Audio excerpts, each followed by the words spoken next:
जतमध्ये आज जी घटना घडलेली आहे त्या घटनेचा मी तीव्र शब्दामध्ये जाहीर निषेध करतो। ज्या एपीआयनं हा प्रकार केलेला आहे त्या एपीआयला सुतासारखा सरळ करण्याची व्यवस्था केली जाईल। प्रतापगडाच्या पायथ्याशी छत्रपती शिवाजी महाराजांनी अफजल खानाचा कोतळा काढला हा इतिहास 4थीच्या पाठ्यपुस्तकामध्ये आहे। मग हे एपीआय महोदय 4थीच्या पाठ्यपुस्तक फाडून टाकणार आहेत का? या महाराष्ट्रातला धारकरी आणि या महाराष्ट्रातला वारकरी यांच्या हृदयामध्ये छत्रपती शिवाजी महाराजांचा इतिहास आहे, त्यांना हृदयामध्ये स्थान आहे। त्यांना हृदयामधून तुम्ही बाजूला हटवणार आहात का?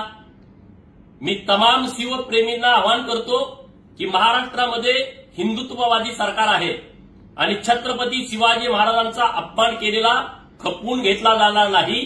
ज्या एपीआयनं हा उद्योग केलेला आहे त्याच्यावरती निश्चितपणे कारवाई होईल। मी राज्याचे मुख्यमंत्री माननीय देवेंद्र फडणवीस साहेबांच्या कानावरती ही गोष्ट घातलेली आहे। सांगली जिल्ह्याचे एसपी साहेब यांच्याशी सविस्तर बोललेलो आहे आणि त्यामुळं तुम्ही या सगळ्या गोष्टीचा संयम बाळगावा। ज्या एपीआयनं हे कृत्य केलेलं आहे त्याच्या पाठीमागं कोणी राजकीय शक्ती आहे का याची सुद्धा चौकशी झाली पाहिजे।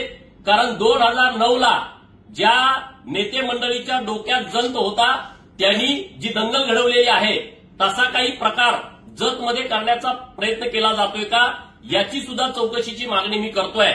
आणि जो कोणी छत्रपती शिवाजी महाराजांचा अपमान करेल आणि मग तो कोणीही असेल तर त्याला गुडघ्यावरती बसवून त्याला नाक टेकून महाराष्ट्राची माफी मागवायची व्यवस्था आणि तशी यंत्रणा आम्ही उभी केल्याशिवाय राहणार नाही। जय भवानी, जय शिव।